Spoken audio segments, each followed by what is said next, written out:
Okay. Good morning, ladies and gentlemen. My name is Nemeka Onyeka Abiri. As usual, I've come to this platform again to provide solutions and provide a credible pathway on how we can reduce poverty in Nigeria and eliminate so much hunger in the land. Over the last 1 week, we've been inundated with stories, ugly stories or the other, of stampede in different places in Nigeria, across different centers in Nigeria. Good Nigerians with good intention brought out their monies, brought out their private wealth to see how they can help ameliorate the poverty and the hunger in the land. Of course, like everything in Nigeria, some of us are too much in a haste. Some of us will always want to cut corners. We will always want to shortchange the system. And in a bid to gain on undue advantage, there was stampede and many lost their life. And it's not supposed to be so. It's not supposed to be so. And for many of you who are not aware, it's on record that over 197 million Nigerians live under poverty. The World Bank indicator simply says anybody who earns less than $64.5 a month is poor, and $64.5 simply translates to about 110,000 naira current exchange rate. And there are only few Nigerians that have that kind of money today. In fact, it's even on record that NDIC report shows clear that out of the over 100 million plus accounts opened in deposit money banks in Nigeria, only about 0.4% has up to 500,000 naira balances inside it. And that is how terrible things have become and how sour things have gone in Nigeria. But we can't keep on lamenting, we can't keep on blaming everybody. At every drop of the hat, every blame goes to Abuja. Of course, the federal government has an enormous role to play in stemming the hunger in the land. But many of us have also forgotten that by the reason of the Land Use Act, the nearest government to the grassroots is the governors who control the land, every inch of the land in Nigeria, and then local government chairman. Interestingly, Nigeria is so demographically divided that we can actually use the demography to do things that will benefit everybody. We have 8,809 electoral wards. We have 774 local government areas. We have 36 states plus Abuja 37. We have 64 million arable land mass across the federation, mostly in the north. We have 19 million hectares of arable land mass in the southwest. We have 2.8 million hectares of arable land mass in the southeast, south, bigger. And we have over 211 Nigerians that are below 64 years old that are active, that can actually be productive. Now we talk about agri.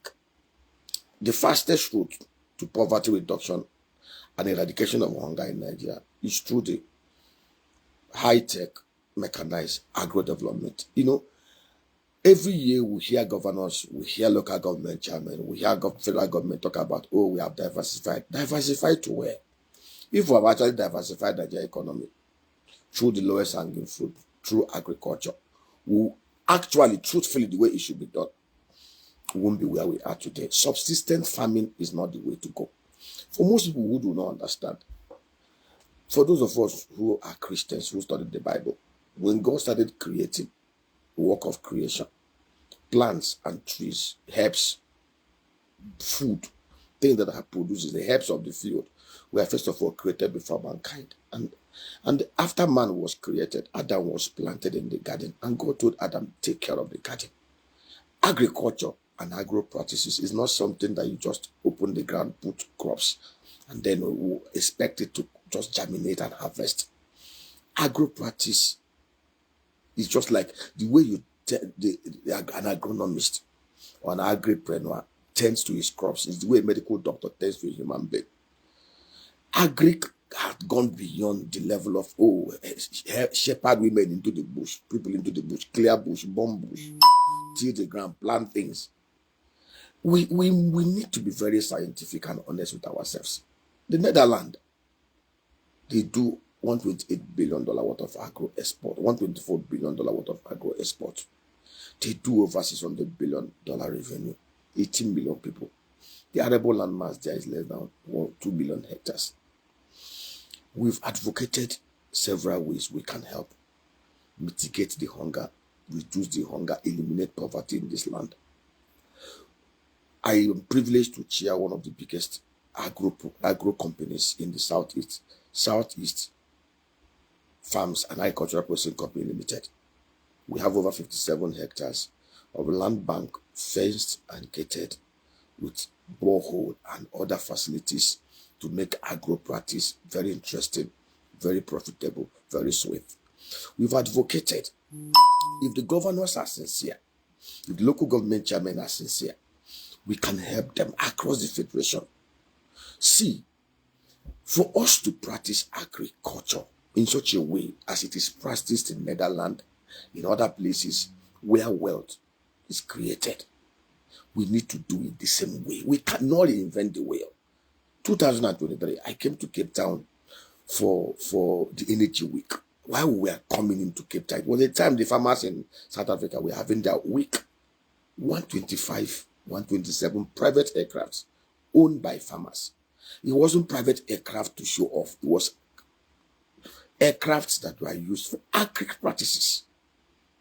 South Africa, 60 million people, they do $126 billion revenue annually. They don't have crude oil like Nigeria.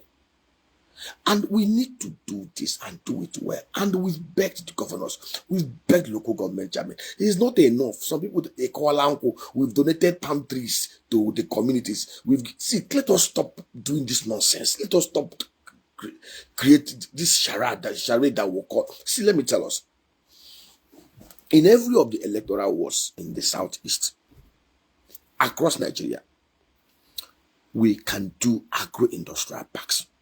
It is no rocket science. I come from a village known as Amago Ihube, autonomous community in Imo State. We have surveyed 78 hectares. Before the insecurity set in, we had plans of what we wanted to do in that place. That is where the local government chairman come, all the local government chairman, where they come in. We had to see, what do we do? First of all, before you even start planting, you have to test the soil. Soils are treated. We have to even check the compatibility of what you want to plant. There are practices that goes before you even begin to put your crops in the ground.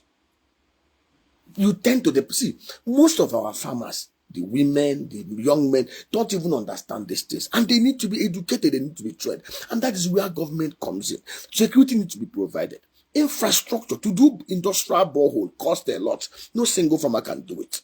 And that is why we advocate agro-parks.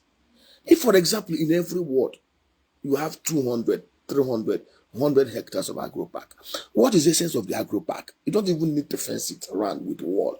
There are different ways we can provide demarcation and fencing. Provide access infrastructure, road into those places.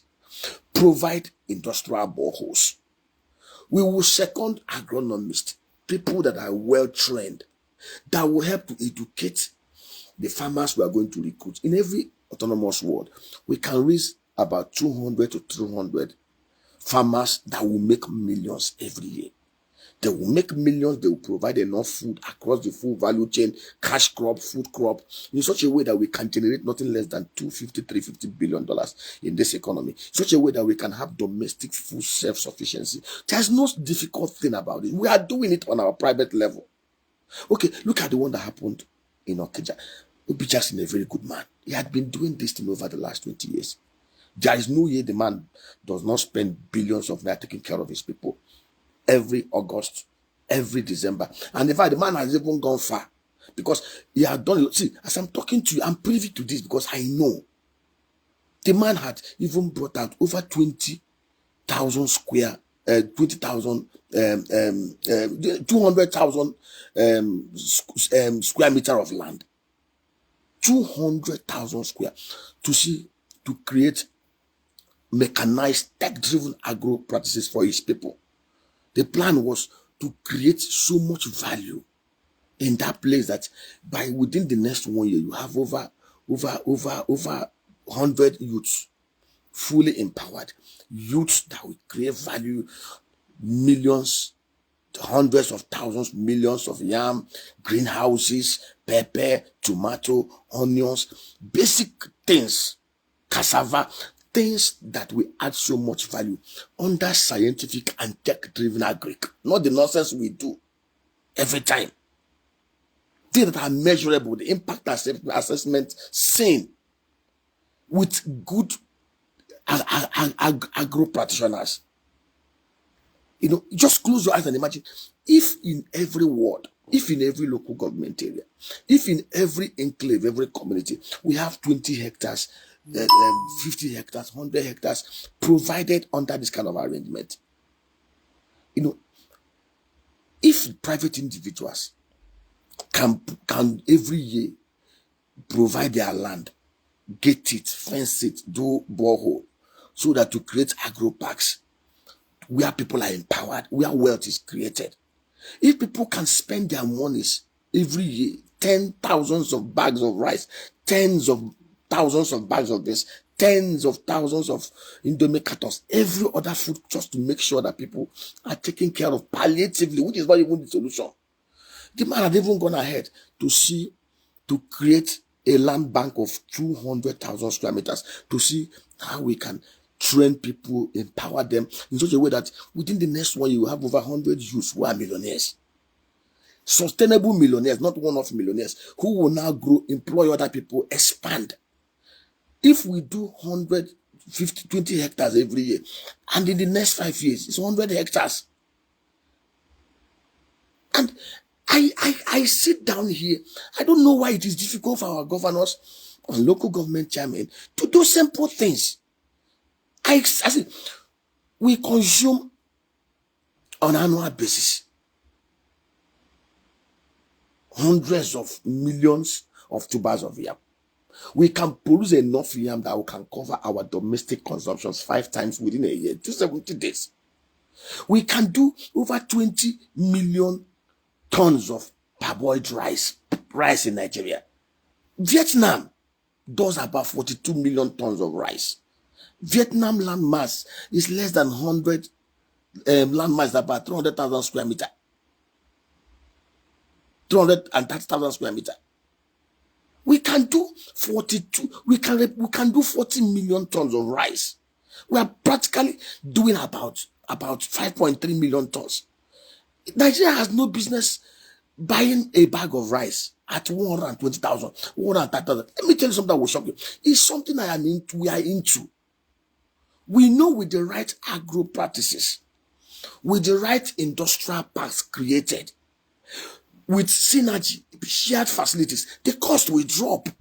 With security in place, we can produce a bag of 50 kg rice. With logistics put in place, with storage put in place, with the criminal extortions on the highway removed, we can sell a bag of rice anywhere in Nigeria for 60,000 naira or even less.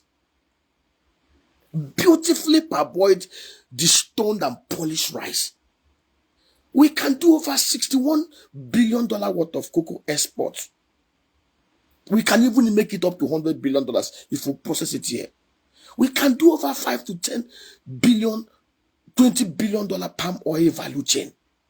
We can do, on the dairy sector alone, we can do over $24 billion. On the date palm and date plantation, we can do over 10 billion, $20 billion. On sesame alone, we can do over $20 billion sesame. On sorghum, on maize, we can set up agro-industrial parks across the 774 local government areas in Nigeria. Each park takes about $6 million to do, and each park creates almost 1,000 jobs, and each park can give us about $42 million annually. There is no rocket science about these things. All that is required is intentionality, discipline, the political will, the lack of greed, because it's greed. We wasted over 2 trillion naira under Emefiele and Buhari. Say we are funding agriculture. And the money entered mostly into the hand of portfolio farmers who had no desire and passion for agri. We honor so much criminality. We celebrate criminality. What kind of are we caused? What is so difficult in doing simple things that add value to everybody? Why will you keep on begging the governors, begging the local government chairman? Do the right things. We are not asking for your fuck or jack. If you are bereft of knowledge or what to do scientifically, invite us. We will do it for you pro bono. It's our only contribution to helping build it. Because if everybody is better, it's better for everybody. We are all collectively more secured if we train our people, empower them. Where there is so much hunger and poverty in the land, everyone is insecure. But where there is why do you think UAE is so safe? UAE is so safe because the government there have ensured that the indigenous people there are always taken care of. And literacy level is 98%. We cannot continue to expand this Almajiri culture across every part of Nigeria, where people are now turned into beggars, carrying plate, looking for where to go and share rice and beans, when they can actually produce their own rice and beans in their backyard, if properly trained and if properly taken care of.